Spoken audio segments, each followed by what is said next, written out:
¿se me escucha?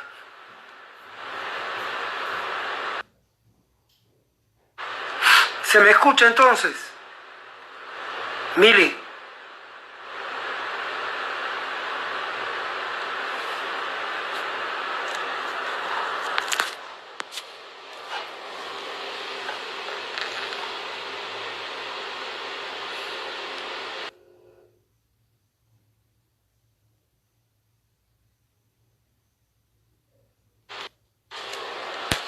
Ok, ¿se me escucha? Si se me escucha, podría mandarme un mensaje, Santiago, para que pueda empezar a trabajar, a hablar con ustedes.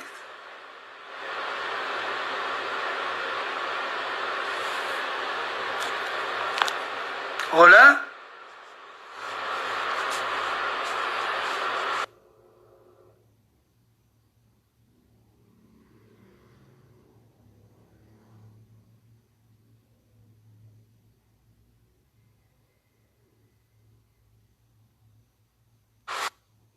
Ok, dice Santiago que se escucha perfecto. Bueno, buenas tardes a todos.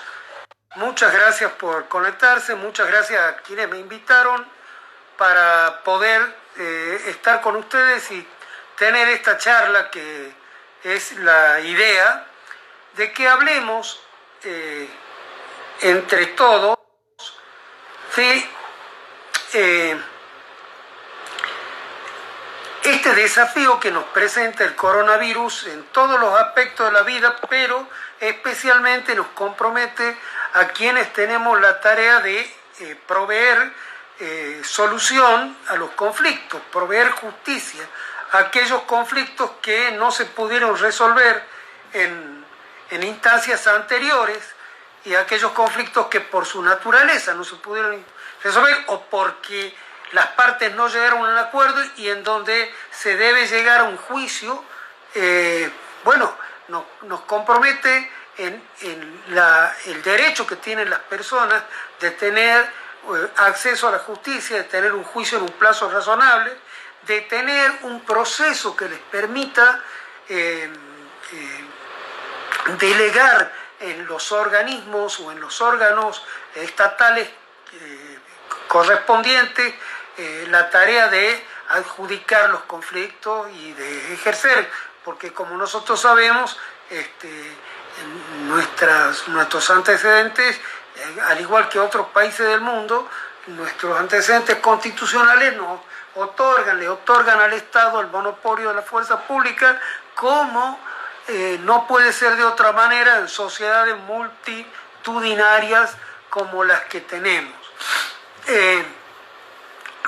Y en esa tarea, al irrumpir el coronavirus y al irrumpir la necesidad de suspender de alguna manera la vida cotidiana, las actividades que se llevaban a cabo, vino un periodo primero de desconcierto, de desconocimiento, hasta que se afianzaron las autoridades viendo cómo actuaban, creo, en otras partes del mundo y observando el conflicto, y decidieron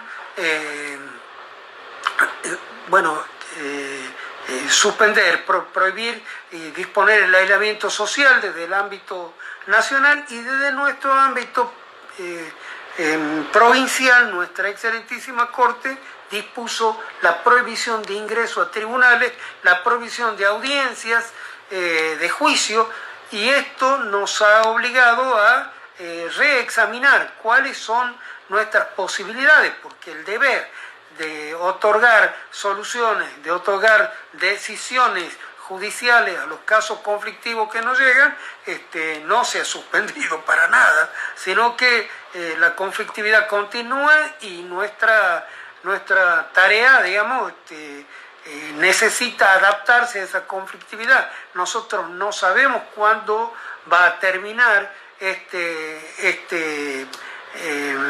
circunstancia especial, así que, digamos, tenemos que prepararnos para continuar trabajando de esta manera virtual, que es el motivo de esta charla, y tenemos que prepararnos además para no solamente continuar actuando en forma virtual, sino también saber determinar en qué casos la actividad virtual va a infringir derechos de las personas. Y vamos a llegar a una conclusión de un caso, pero infringiendo un derecho fundamental de alguien, y nuestra tarea no va a servir porque no va a traer solución al conflicto, no va a traer paz social, que es la idea de nuestro cometido institucional. Bueno, nosotros sabemos que acá no se trata de agarrar las normas estructurales del proceso y cambiarlas a piacere. No se trata de que cualquier legislador o juez devenido legislador por las circunstancias del caso diga, bueno, vamos a agarrar la ley y la vamos a modificar de tal manera para que nos sea posible trabajar. ¿Por qué no se trata? Bueno, no se trata porque nosotros sabemos que nuestro sistema de enjuiciamiento criminal tiene una base constitucional, tiene límites marcados por quienes realizaron los pactos fundacionales, tanto en 1926, 1826, 1853 y en el 1994, y en todos esos casos, especialmente en la Constitución que originalmente rigió durante mucho tiempo,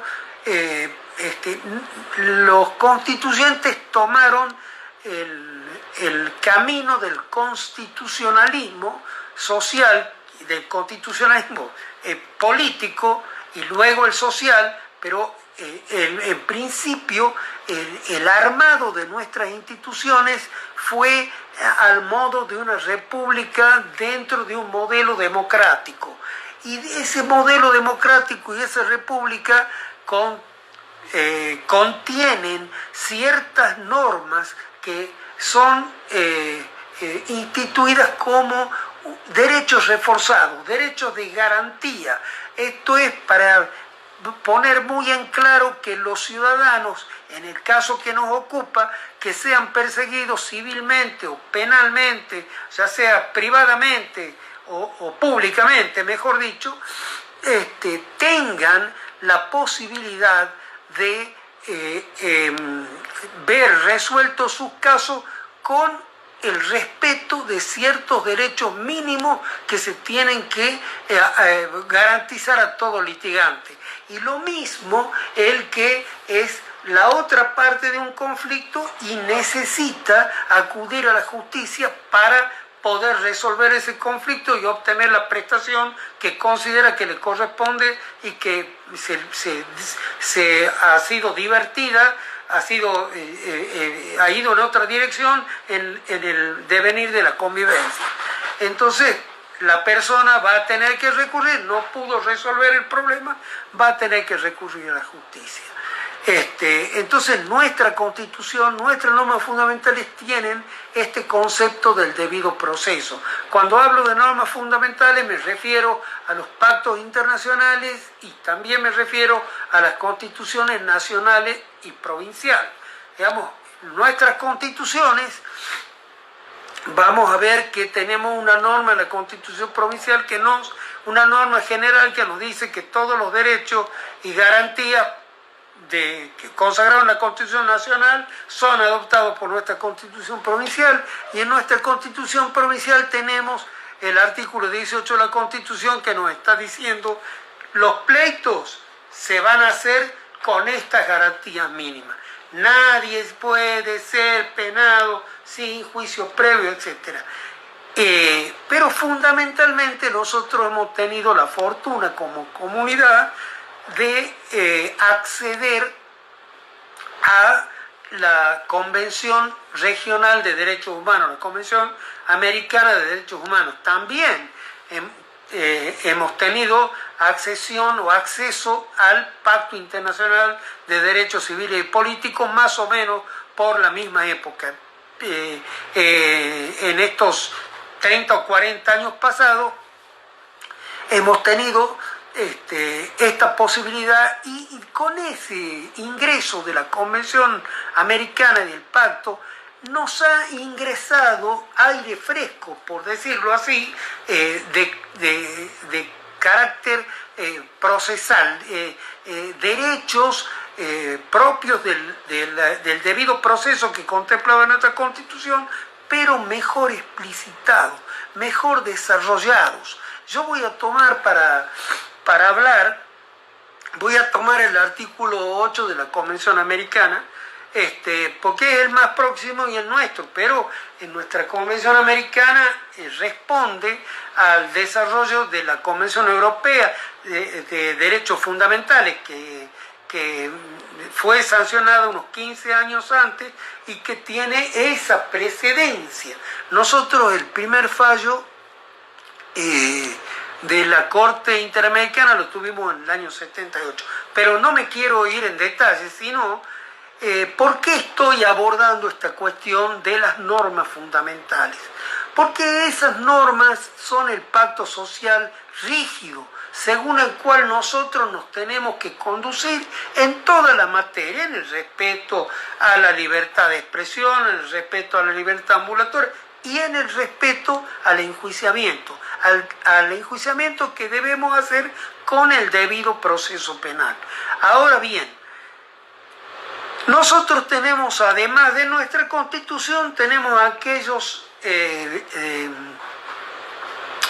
derechos de fondo, llamados de fondo, códigos de fondo, como por ejemplo el Código Civil y Comercial, el Código de Minería, el Código Penal.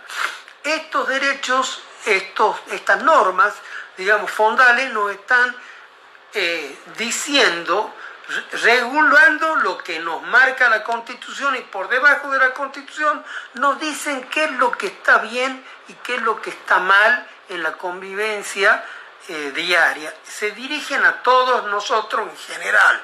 Digamos, son normas que, por ejemplo, nos dicen el que debe tiene que pagar, el que compró tiene derecho a usar y gozar de la propiedad, etcétera, etcétera. No puede ser turbado. Y en el Código Penal, y bueno, el ejemplo clásico, el que matare a otro sufrirá 8 o 25 años de prisión. Nos dice qué está bien y qué está mal el Código Civil, el Código de Comercio, y nos dice qué está bien y qué está mal, pero además qué castigo corresponde cuando nuestra conducta ha sido la de infringir un tipo penal, una norma que por su característica del hecho que capta en su hipótesis delictiva impone además una sanción por la conducta posible de cualquier persona humana.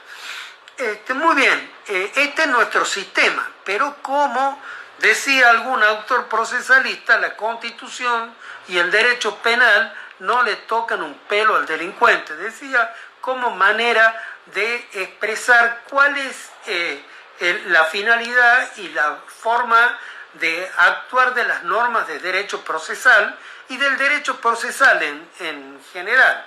El derecho procesal penal es enseñado en nuestras facultades como derecho general y penal. Esto es la teoría general del derecho y las normas y principios propios del derecho penal. Bueno, y he dicho principio y estamos llegando finalmente al punto. Nosotros tenemos la necesidad de organizar nuevos procesos en una modalidad diferente, adaptada al aislamiento social que estamos viviendo, adaptada al peligro común que vive el planeta, y tenemos que hacerlo de acuerdo a esa Constitución y de acuerdo a esa norma de fondo. ¿Cómo vamos a traducir a la realidad esa Constitución y esas normas de fondo cuando nos encontramos frente a un conflicto concreto? Bueno, lo vamos a hacer dictando normas e interpretando y aplicando normas que no son normas fundamentales como la Constitución y los pactos, y no son normas de fondo que se dirigen a todos, sino que son normas que se dirigen a una franja de la comunidad, que son aquellos que están enzarzados en un conflicto, los que están en un pleito. Las normas procesales se dirigen al juez y a las partes de un pleito: fiscal, defensor, el demandante y demandado, y los jueces que actúan en cada fuero. Entonces, estas normas procesales, ¿cómo nosotros las elaboramos? No se trata de sentarnos a decir, acá voy a hacer un proceso lindo, que me guste, rápido, fácil, para que resuelvan, si no tomamos en cuenta cuáles son las normas fundamentales que debemos. Son normas realizadoras del proceso penal, y nosotros debemos realizar a través del proceso penal y de esas normas los mandatos de las reglas de fondo. Por eso se dice que son normas accesorias. O sea, vamos a tener que consultar la Constitución y consultar las normas de fondo. ¿Y cómo lo hacemos? Lo hacemos a través de la interpretación procesal del significado de estas normas de fondo y de estas normas fundamentales. Y esa interpretación se llama la elaboración o identificación de principios procesales. Esto son criterios de interpretación y de aplicación que van a traducir al conflicto individual y al proceso penal aquellos mandatos de las normas fundamentales, pero además van a legislar las cuestiones puntuales propias de lo que es la legislación necesaria para regular en la realidad en los mandatos fundamentales y posibilitar resolver los conflictos de acuerdo a esos mandatos fundamentales. Creo que no tengo tiempo para hablar tanto, entonces vamos a ir a tratar directamente los principios procesales que tenemos que tener en cuenta, porque vamos a hacer un proceso que en muchas partes va a ser diferente cuando lo ejecutemos, pero no se tiene que escapar de esos parámetros, de esos límites fundamentales de los derechos constitutivos, y tampoco de los límites que pone el derecho material o derecho de fondo. Y cuando nosotros reparamos, vamos a ver los principios del proceso penal, vamos a ver los principios que extraemos de esas reglas sustanciales para llevarlas al proceso penal y transformarlas en reglas accesorias, realizadoras durante el proceso. Vemos esos principios son como haces de luz que iluminan el proceso y nos dicen por dónde debemos operar para poder dar satisfacción al reclamo social y al reclamo de los individuos que piden justicia, sin irnos de las pautas fundamentales que quiere nuestra Constitución para nosotros. No lo voy a aburrir hablando de historia, sino directamente tenemos que saber que no obstante lo que diga nuestra Constitución, no obstante que en sus 3 versiones nuestra Constitución ha optado por el juicio por jurados, además de optar por un sistema democrático, republicano, representativo y federal como ingrediente de esto, ha sido en el proceso criminal el juicio por jurados, que tiene una significación muy importante en este caso, porque si no atendemos al juicio por jurado que manda nuestra Constitución, no vamos a poder atender a la necesidad de conformar normas y luego de interpretarlas y de aplicarlas que rijan el proceso y que sean adecuadas para litigar en ese sistema que eligió nuestra Constitución. No importa que a la fecha no tengamos ese sistema funcionando, en el futuro lo vamos a tener. Entonces, y además lo sano, no obstante que no funcione, va a hacer que en todo lo posible para resguardar la voluntad constituyente y resguardar los derechos de las personas en las personas que están sufriendo un conflicto, la incomodidad o la situación fea de tener que pasar por un conflicto, bueno, nosotros vamos a tener que ordenarla, y para eso estos principios que nosotros hemos elaborado están en los códigos, en muchos de nuestros códigos están los principios. No me quise desviar para decir que, no obstante, pero lo voy a decir un segundo nomás, que no obstante nuestras opciones constitucionales, la legislación que nosotros tenemos todavía continúa siendo diferente de lo que nuestro constituyente decidió, distinta, porque en vez de copiarse de un sistema democrático, políticamente democrático, y que por tanto tenga normas fundamentales democráticas como la que copiamos en nuestra Constitución, nuestras leyes, que son las leyes que teníamos que dictar para hacer efectivas esas garantías fundamentales, en vez de copiarlas de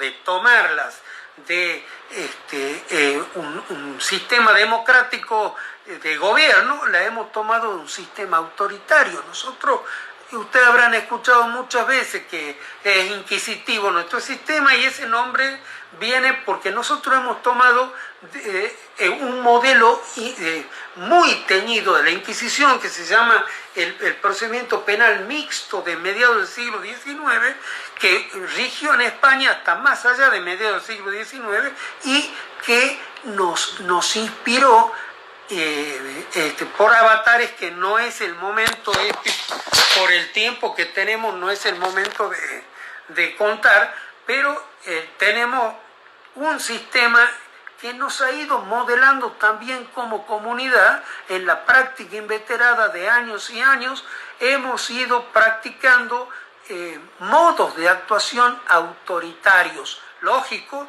porque provienen de un sistema políticamente autoritario. Entonces, los jueces y los operadores de justicia han replicado estas formas de imponer voluntad por ejemplo, muchos de ustedes son jóvenes, y no la mayoría, y no han vivido tiempos anteriores pero por ahí habrán escuchado, por ejemplo, como una mala práctica que nosotros hemos tenido durante muchísimos años, el de expulsar a la víctima, digamos, tomarle la declaración y después decir, bueno, retírese, no venga más, usted no es parte en el proceso, por ejemplo, cosa que al burócrata le venía muy bien, había aprendido a vivir y trabajar de esa manera, y vivía mucho más cómodo que teniendo que atender a la víctima, escuchar sus quejas, sus pedidos, y tratar de modelar su trabajo acorde a la solución o a la satisfacción de las soluciones que necesita la víctima. Esto que es propio de una sociedad democrática, donde los representantes en el gobierno son representantes de la gente y están para servir a la gente, ¿no es cierto? Pero bueno, nosotros hemos tenido un proceso verdaderamente muy autoritario. Podemos verlo, todos los días tenemos ejemplos de cosas que pasan, cosas indeseadas, digamos, que no es el momento de tratar, pero sí de mencionar, y bueno, nuestra responsabilidad ahora en el momento de cambio es tratar de construir un sistema procesal acorde a lo que han querido nuestros constituyentes y a lo que la razón nos dice que tiene que ser, porque no podemos seguir tolerando a esta altura del siglo XXI modos de actuar que son propios del siglo XIX. Entonces diría que nosotros, para pasar estos principios democráticos al proceso penal, usamos de los principios y algunos de esos principios son para todo el proceso. Por ejemplo, principios conocidos como el de celeridad.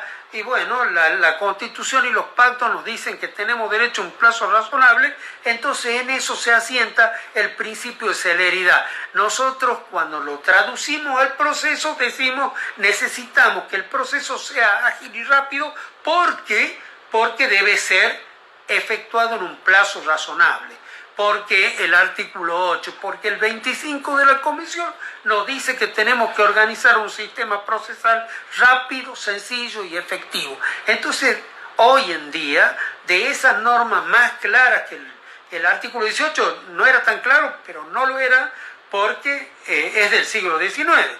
Bueno, entonces yo prefiero tomar las de la Convención Americana.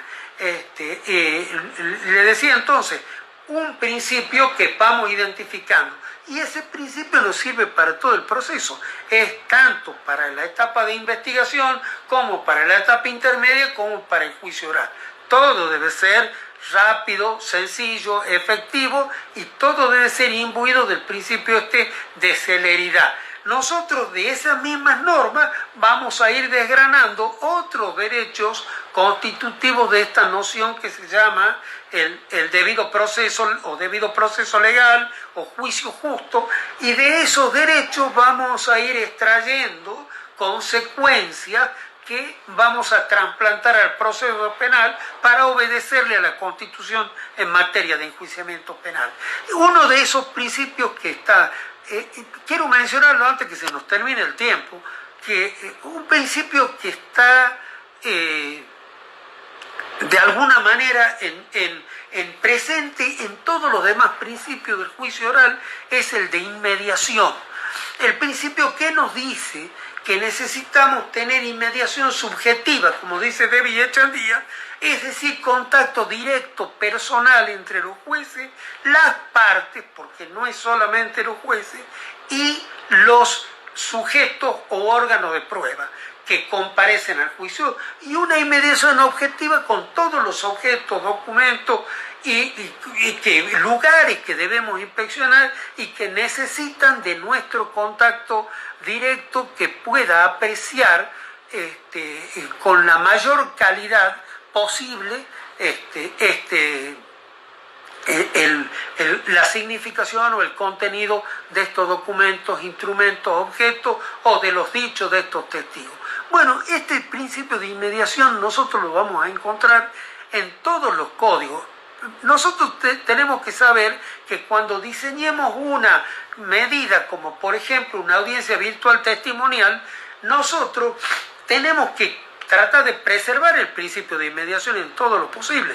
No es lo mismo ver al testigo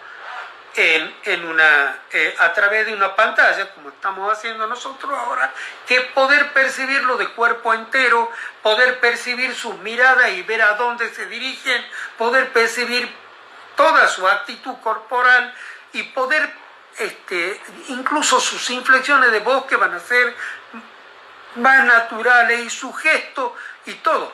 Ahora, nosotros tenemos que contraponer ese defecto de inmediación que encontramos, digamos, y decir, bueno, ¿qué les parece?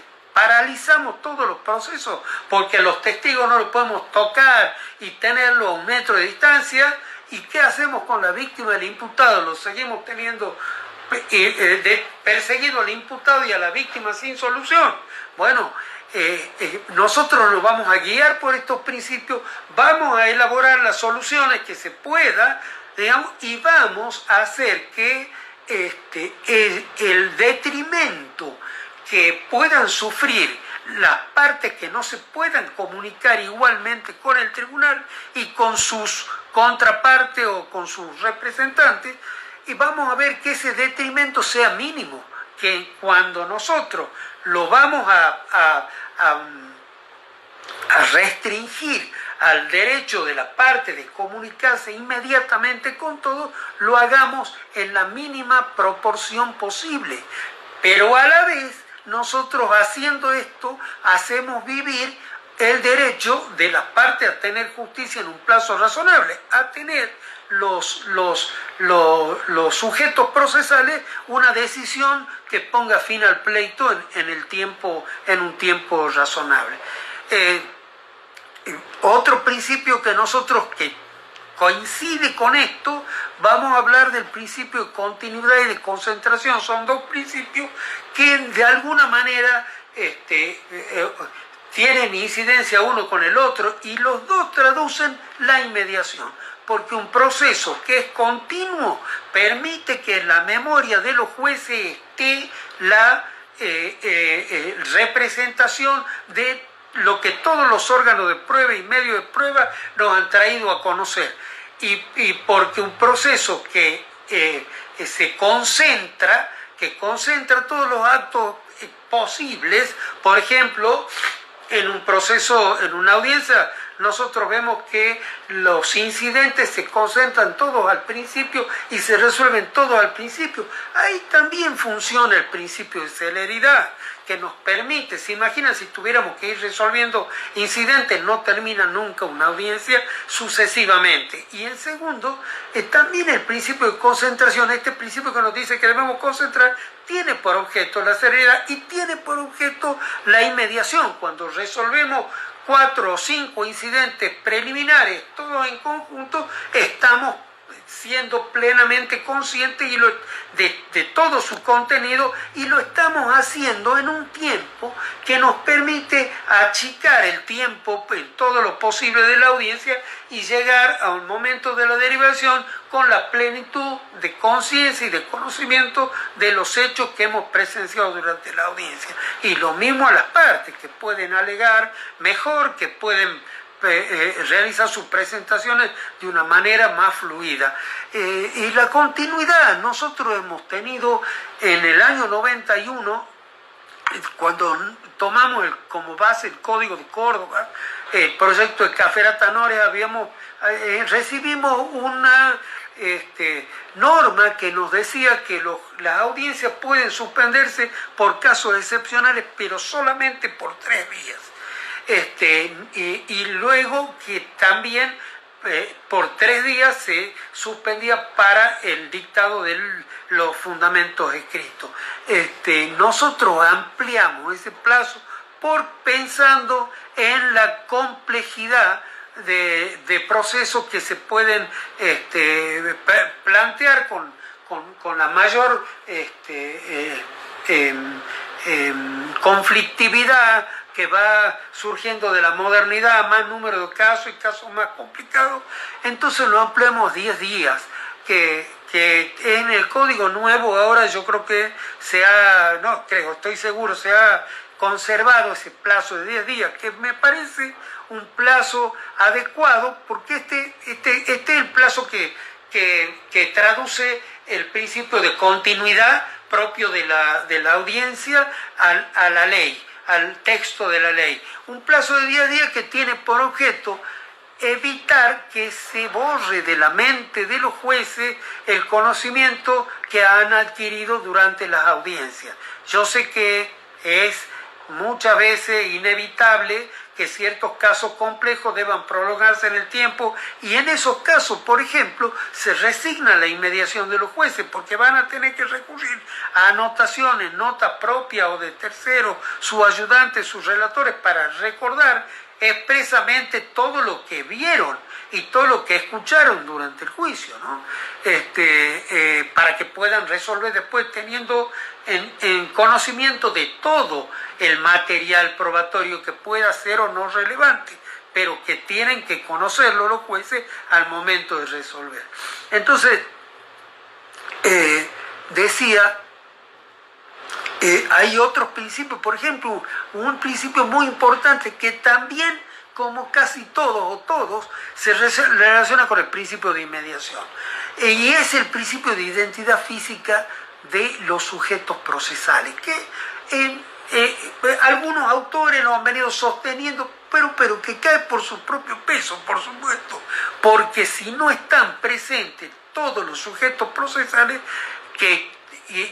al final de juicio, los mismos que iniciaron, no hubo inmediación, hubo la persona representada por la persona que no vino al juicio no perdió inmediación, porque si dejáramos que haga, por ejemplo, las conclusiones otro fiscal u otro defensor, digamos, el defendido tendría que soportar que un defensor que estuvo en la primera parte del juicio le dé su nota al defensor que no vio a los testigos, que no vio la prueba, y lo mismo tiene que alegar sobre el mérito de la prueba. Entonces, inmediación cero. Y también inmediación cero para quienes tienen que contestarles. ¿Se imaginan cómo puede inducir a confusión este tipo de actuaciones? Por eso hay códigos nuevos, por ejemplo el de Neuquén, que te dicen expresamente que el proceso, en la audiencia tienen que estar todas las partes. Cuando no está una de las partes, no viene, se considera abandonada la defensa. Cuando no viene el fiscal, se considera abandonada la acusación, con consecuencias diferentes. Si se abandona la defensa y no viene un abogado que estuvo defendiendo primero, va a tener que empezarse de nuevo, porque el imputado va a tener derecho a que toda la prueba se realice de nuevo. Por alguien que escuche todo y que esté instruido en derecho y lo pueda defender en las conclusiones finales adecuadamente. Hemos hablado de algunos, hay otros principios que son propios de todo el proceso, pero que también se aplican, digamos, en esta etapa del debate. Yo, para que no falte ninguno, le voy a recitar los principios que son propios de la audiencia. Ya les digo, hay muchos principios procesales que son propios del proceso en general, del proceso civil y penal, digamos, y hay otros que son propios del proceso penal. Pero hay, lo que estamos hablando nosotros ahora, son los principios que son propios del juicio oral, de la audiencia de debate oral. Y la audiencia de debate oral es oral, pública, contradictorio, concentrado, continuo.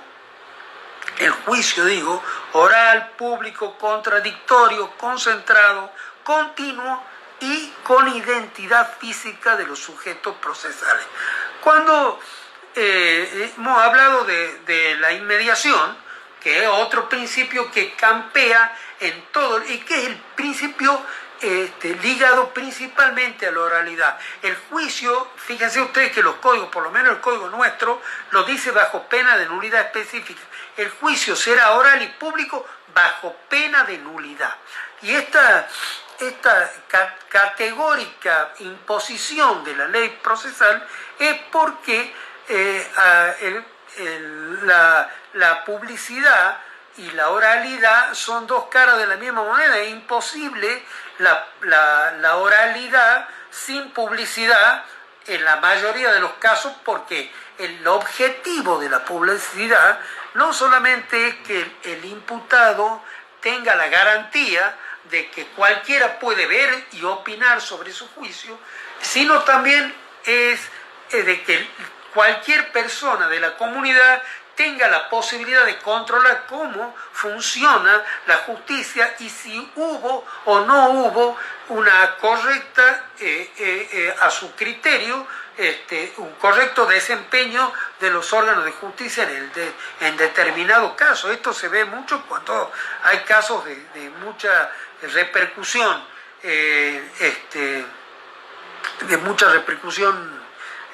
pública. Entonces vamos a ver mucha gente que viene con interés en ver las audiencias, periodistas que van y comunican. Bueno, oralidad la oralidad necesita tener la audiencia para que pueda haber inmediación, porque la calidad es totalmente distinta del conocimiento que adquieren los jueces a través de la oralidad que a través de un escrito. Y la publicidad y no puede existir si no hay oralidad, porque la verdadera, por más que nosotros digamos los expedientes son públicos, ¿cuánta gente va a los mostradores y dice, permítame, quiero ver el expediente porque soy un ciudadano y este expediente es público, démelo? Y no vamos a encontrar que vayan, porque el 99% de los casos dicen, mire, no podemos, estamos ocupados, estoy ocupado haciendo otras cosas con el expediente. Que es lo lógico. No hay una verdadera publicidad. La publicidad se da en el juicio oral y público. Por eso nuestro artículo 381 del Código Procesal dice: el juicio penal será oral y público bajo pena de nulidad. Pero también en el mismo código y en los códigos nuevos y en los códigos de otras provincias también está el título de continuidad, que es el otro. Y también el de concentración, que le llaman, que es el de el juicio no se puede suspender por más de 10 días, que es lo que hablamos hace un ratito. Y finalmente, quiero decir, a ver si no me olvido de algo. Bueno, me estaba olvidando de algo que es lo principal prácticamente, porque nuestro juicio va a ser rápido, con el principio de celeridad oral, público, pero necesita, para garantía de todas las personas involucradas en el pleito, necesita ser contradictorio. Necesita que esa contradicción además sea efectiva y real. Por eso, tener en cuenta que nosotros somos miembros de una comunidad que debe indefectiblemente llegar a juzgar sus casos a través de una representación directa del pueblo mediante el juicio por jurado, como ya está sucediendo en la provincia de Buenos Aires. Ya no sigo la cuenta, pero ya hay más de 250 juicios por jurado terminados, y por el jurado clásico inglés en la provincia de Buenos Aires. Y en un momento dado, hay en Neuquén, hay en Chubut, hay en Córdoba, que es a través de un sistema continental europeo de escabinado, que algunos autores dicen que es más aproximado a un sistema autoritario que al verdadero sistema de jurado. Sería lindo para hablarlo para una charla después, pero sería materia de muchas charlas, no solo de una.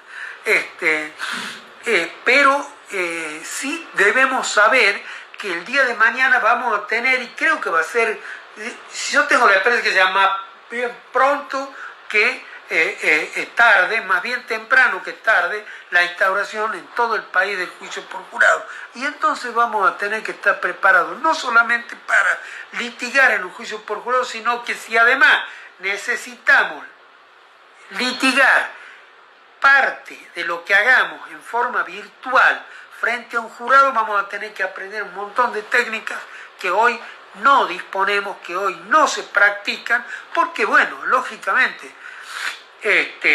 nuestra cultura ha sido muy afectada por la práctica de y fíjense, por ejemplo, el principio de imparcialidad, que es una garantía, digamos, pero y no está, bueno, como un principio propio de la audiencia de juicio, sino como un principio de todo el proceso. Todos tenemos derecho a un juez competente, independiente e imparcial, ¿no es cierto? Y en realidad, cuando nosotros hablamos de competente, independiente e imparcial, vamos al fin último, que es verdaderamente la imparcialidad. Sí la identificamos con las causales de excusación y todo, pero realmente la imparcialidad es lo que nos interesa. Nos interesa que la persona que actúe en el caso sea ajena al conflicto, sea totalmente ajena, prescindente, que no tenga ningún interés ni simpatía por una u otra de las partes. Esta garantía de juez competente, independiente y imparcial, bueno, también depende de la obligación que nosotros hemos tomado de organizar un proceso efectivo. El proceso no va a ser efectivo conforme al artículo 25 de la Convención si los jueces son totalmente parciales o no tenemos el cuidado en la selección de jueces a través de normas estáticas que sean muy claras y que sean muy... y ya no sé por qué me he ido a este tema, pero quiero decirles que, de nuevo, el principal aspecto que nosotros acá vamos a tener que rescatar cuando organicemos una audiencia virtual va a ser el de la contradicción. Ese es un aspecto que realmente tiene poco este derecho y esta garantía, tiene poco margen para restringir. Porque un proceso en el cual una persona ha sido condenada sin haber podido contradecir todo lo que consideraba que debía contradecir, a menos que sea algo totalmente tirado de los pelos, algo realmente ajeno al caso, sin no pertinente, pero normalmente cuando alguien hace una estrategia de defensa no sabemos siempre hasta el final cuál es el alcance total de esa estrategia. Nosotros la vamos viendo, escuchamos las alocuciones iniciales porque escuchamos y vamos perfilando más o menos cuál, pero nunca hasta las conclusiones finales sabemos totalmente. Entonces por ahí nunca totalmente hasta las conclusiones finales vamos a poder desechar un periodo de contradicción, y cuando hablo de contradicción estoy hablando del derecho que la Convención Americana nos da a todos de contrainterrogar a los testigos de cargo e interrogar a los testigos y traer testigos o peritos que conozcan el 8.2.f de la Convención Americana, que es verdaderamente una característica principal, al punto, fíjense ustedes, que nosotros estamos en el siglo XX, ya van 21, ya van 20 años del siglo XXI y todavía seguimos hablando de esto, y en los años 70 la Corte Europea de Derechos Humanos ya nos había señalado con claridad a todos que sin contradicción efectiva no corresponde, y por ejemplo, en un caso en el que un testigo se lo tomó como cuestión decisiva a su declaración y el tipo no había dado su identidad, era un testigo secreto que necesitaba ser secreto porque la persona a la que acusaba era una persona peligrosa. Era un caso Kostovski en Holanda, en el cual, un viejo caso, pero miren desde el tiempo ya que la Corte Europea de Derechos Humanos nos decía: no convalidamos ninguna condena en la cual una persona, y fíjese, la persona esta no había podido conocer la identidad de la persona y por lo tanto no sabía si eventualmente podía haber una razón para acusarlo que no fuera estricta y derechamente el haber conocido y visto la comisión del hecho delictivo. El hecho de que esa duda de que si había ese motivo podía afectar la condena le hizo que la Corte Europea desautorizara a la Corte holandesa e impusiese una compensación por infracción a este derecho de contradicción. Y esto de la oralidad, por ejemplo, que yo decía bajo pena de nulidad, nuestro código es contradictorio conforme a los modelos, porque permite una cantidad de ingresos por su lectura de documentación, cuando nos dice por otro lado que será oral y pública la audiencia bajo pena de nulidad. Y nosotros, ¿qué es lo que... chicos, yo estoy... me faltan 10 minutos. Yo no sé si hay preguntas, porque más o menos la idea ya está puesta. Sobre esto de la contradicción, quería decirles, por ejemplo, que ustedes van a ver que si el que asista a un juicio oral todavía hasta el mes de septiembre y después de septiembre en una parte también, vamos a ver que Por ejemplo, estaba hablando de la imparcialidad yo, porque veía en el código nuestro, quisimos cambiar el modelo cordobés en el año 91, en el cual el presidente del tribunal le preguntaba a los testigos y al imputado todo lo que quería y no quedaba lugar para las preguntas de las partes. Nosotros lo morigeramos y dijimos que los jueces podrán preguntar, qué sé yo. Esa norma se volvió a repetir, lamentablemente con disidencia, y todo se hizo porque, bueno, uno viene con esta cultura. Pero lamentablemente también en el nuevo código está esta norma de que los jueces pueden preguntar preguntar preguntas aclaratorias.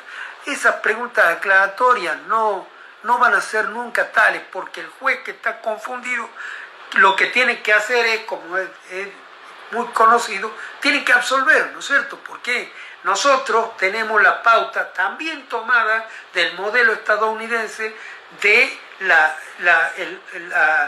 prueba más allá de dudas razonables. Esto es, nosotros lo conocemos como certeza, ¿no es cierto? La certeza apodíctica, el convencimiento de estar en posesión de la verdad, porque la lógica nos dice que las cosas no pudieron ser de otro modo. Y nos lo dice porque nosotros acopiamos la prueba, la relacionamos lógicamente, etcétera, etcétera. Pero bueno, ¿cómo un juez que se saca la duda preguntando? Cuando pregunta, tiene un programa de investigación. Nadie pregunta si no avisora una respuesta. Entonces el juez nunca va a preguntar para favorecer a la defensa. Si está con duda, tiene que absolver. Cuando pregunta es para condenar, lamentablemente. Pero bueno, nuestras costumbres antiquísimas nos dicen que, y bueno, todavía tenemos un sistema inquisitivo. En el juzgado federal todavía siguen investigando los jueces, haciendo de fiscales y de jueces, porque en realidad, como he hecho yo, porque nosotros acá también hemos tenido durante siglos, el juez de instrucción, digamos, entonces, hoy, la responsabilidad nuestra, digo, es tratar de realmente evitar que este cambio que se viene naufrague, que como naufragó muchas de las instituciones del otro cambio anterior en la agua procelosa que pone la resistencia al cambio. La resistencia al cambio es natural porque quien está operando va a buscar hacer lo que ya conocía, va a buscar la ley del menor esfuerzo. Entonces, bueno, para cambiar, para hacer una justicia más democrática, que dé cabida a la víctima, que reciba, porque nosotros ahora tenemos conciencia de que también tenemos una cantidad de prioridades que antes no estaban muy en la nebulosa, porque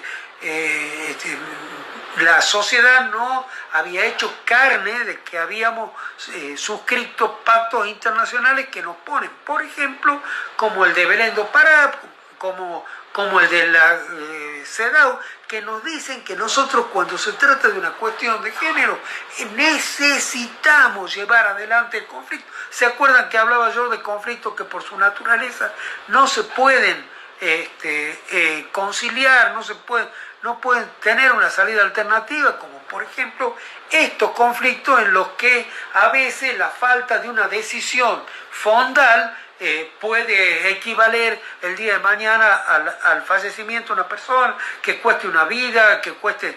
Bueno, nosotros siempre nos acordamos de ese caso de María da Peña en Brasil, una persona que era golpeada por el marido, y la policía y la justicia no le daba, hasta que un día la golpeó y la dejó cuadripléjica. Digamos. Esto, muchos de ustedes conocerán este caso seguramente. Bueno, el tiempo ya nos está llevando, porque ya está por terminar esta alocución. Si hay alguna pregunta que me quieran pasar por escrito, con todo gusto.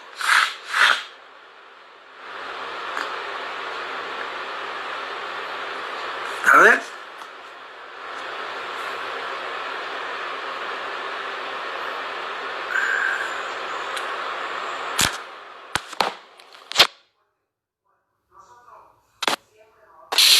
Y señores y señoras que me han escuchado con tanta deferencia, les agradezco mucho y bueno, me despido hasta una próxima vez que podamos dialogar.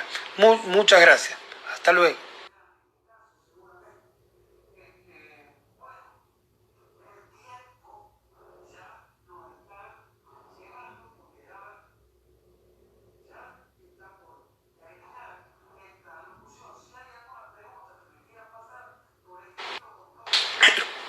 Hola, hay una pregunta sobre juicio por jurados y no sería más difícil adaptar los principios procesales. Quiero decirte que esto merece otra conversación más amplia porque hay mucha gente que no conoce cómo funciona el juicio por jurados. Yo respeto tu pregunta porque me parece muy sincera. No choca pensar que estos principios procesales puedan adaptarse. Quiero decirte que los jueces no somos ninguno genio ni privilegiados que sabemos más que una persona común. Sabemos solamente de derecho, digamos, lo que nos toca, de la rama que nos toca trabajar. Si somos más o menos responsables como todos, somos personas al servicio de la tarea. Bueno,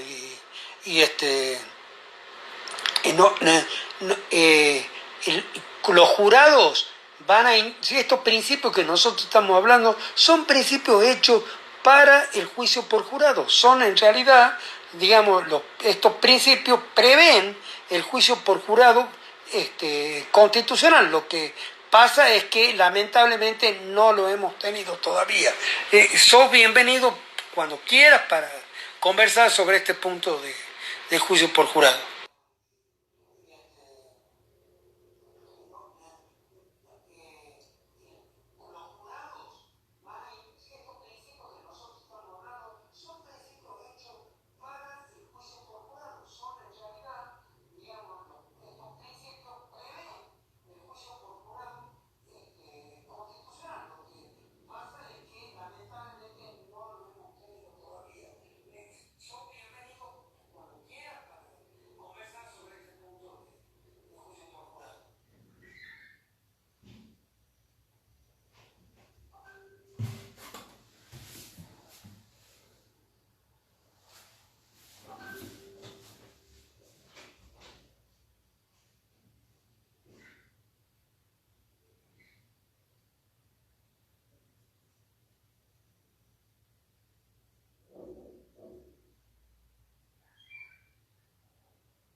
Hola, si están ahí todavía, este, eh, Guadalupe, si estamos todavía, bueno.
Hola, no puedo saber si estoy transmitiendo o no, si me escuchan o no.